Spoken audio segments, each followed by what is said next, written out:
You're watching BBC Two and Newsnight with Jeremy Vine. Tens of thousands of jobs to go at the heart of Midlands industry. Can the communities remake themselves when the anger's gone?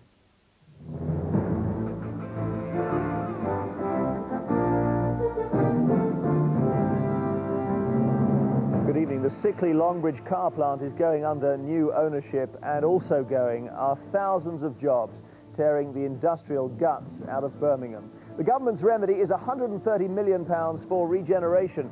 But is that what's needed? 20 years ago, Coventry lost its big car manufacturer, Triumph. We've been there to see how it's fared since and what sort of recovery Birmingham can hope for. Also tonight, in the beginning, was a huge argument over whether scientists know more than preachers about the way the world began. Deep in the heart of America's Bible Belt, citizens of Kansas are drawing fresh battle lines in the age-old disputes between those who believe God created the earth and the scientists. Scientists and a creationist will be discussing whether or not they are related to these animals.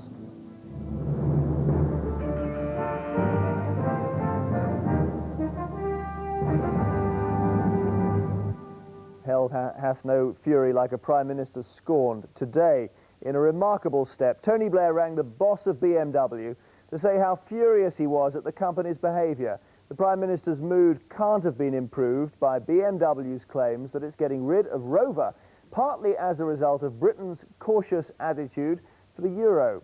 Well, all of that will be a long way above the heads of the workers. Those at Land Rover in Solihull may be breathing a sigh of relief. The division is being sold to Ford.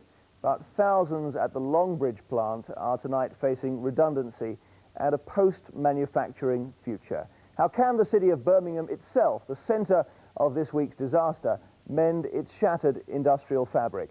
Here is our economics editor, Evan Davis.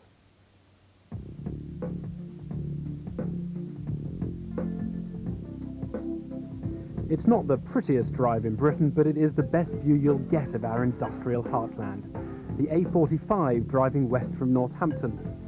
Follow the grey tarmac road towards Coventry and you can visit some of the sites of our great industrial past.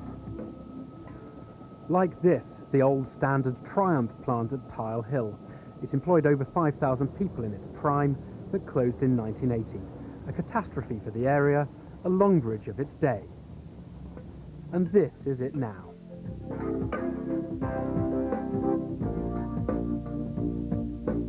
You may wonder how a country can afford to close down its factories and replace them with shops. Of course, we can't. In fact, what tends to happen is it's the less successful factories which close, the ones that face increasingly cheap and intense global competition. Now, if all goes well, we replace them both with shops and with newer, higher value-added industries. The question is, how do we make this process of economic transition a smooth one? Down the bottom end of there is the Torrington Engineering, which was the machine tools, and there was the Matrix Churchill all along the side of this road right to opposite where we are. Arthur Waugh has been a councillor for over 3 decades. The old plant was in his ward, but he does not counsel despair. The area is far better off now, he thinks. At its peak, I think at the most 5,500 people worked on the site. At the moment on the site there's nearly 3,000, which will rise to just over 6,000. At the final completion of all the development on the site. Now, how long did it take you to develop this? This one took us 5 years to develop. We anticipate it would take us 11. Altogether, around the A45 in Coventry, you'll find reborn industries, like the Peugeot plant at Ryton and the Browns Lane Jaguar plant, and new industries built around Warwick University and the nearby Science Park. So there is life for a town that's faced industrial problems, if not always life quite as we know it. On the site of the old Triumph factory, this is a new Mexican food factory. Mission Food are building it to feed Brits and the rest of Europe. They'll start with 70 production workers and hope to reach over 200 eventually. The company wanted to settle in the Midlands. Are these jobs really good jobs, or are they kind of Mexican equivalent jobs, poor jobs? Well, there's going to be a complete cross-section of jobs here, but they're all going to be good jobs.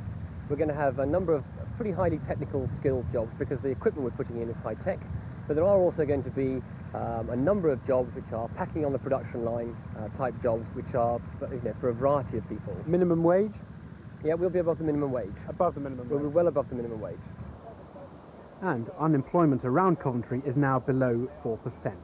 We've diversified 4 times in this city, from the ribbon industry, the watchmaking, the motorcycle and the cycle, to the car, to high technology. We're an example of what can be done if you get off your backside. From Coventry, it's only 17 miles up the A45 to Birmingham. But after Longbridge's horrendous week, Birmingham has a long journey ahead to build an economy less dependent on the motor car. At Longbridge today, most concern was understandably directed to the recent past and the reason for BMW's big change of heart. Stephen Byers was there. He was not reciting the familiar British lessons to the Germans on how to cope with global capitalism. Well, everybody knows that BMW are a very secretive company.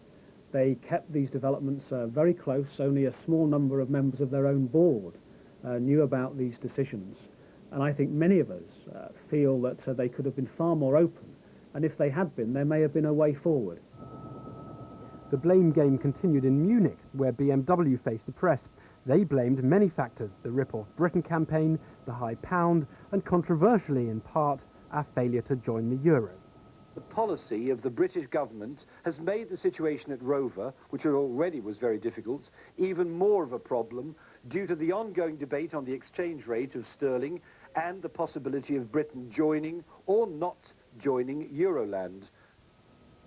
In truth, of course, most companies assume that joining the euro would involve a lower pound.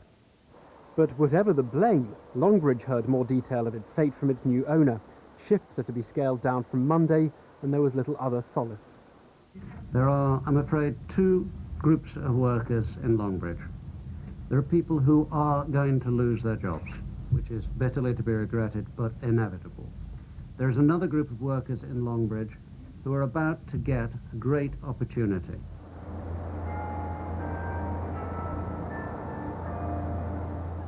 So can Birmingham cope with Longbridge as successfully as Coventry did Triumph? Will there be new jobs? Certainly some. In fact, after the investment in downtown conference facility, the city has become the 3rd most visited in the UK. There are 50,000 unemployed people here in Birmingham and the area around. That's 5.8% of the workforce.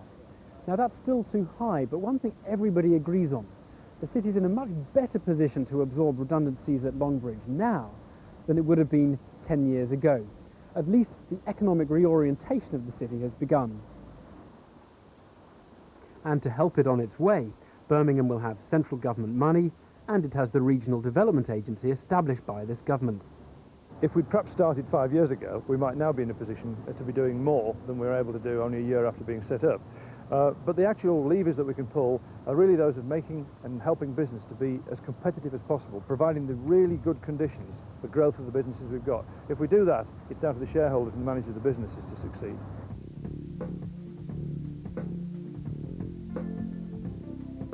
The road from old-style industry to new is never smooth. Economic change isn't painless. It won't be for Birmingham. But the city must hope it can travel at least as fast on that route as other cities who've been there before.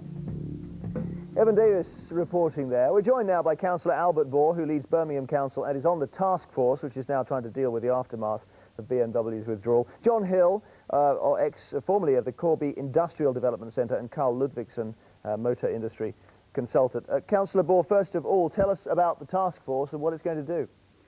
Well, we at least have 129 million of government money, which is not just promised, it is actually coming.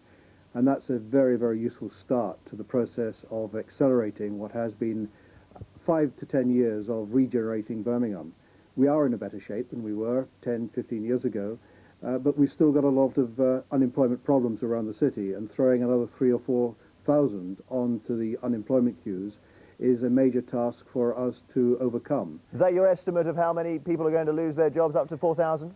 The indication is that the downsizing at Longbridge will lead to perhaps that 9,000 workforce being reduced to somewhere between 4,000 and 5,000. And therefore, yes, we are going to cope very suddenly with another 4,000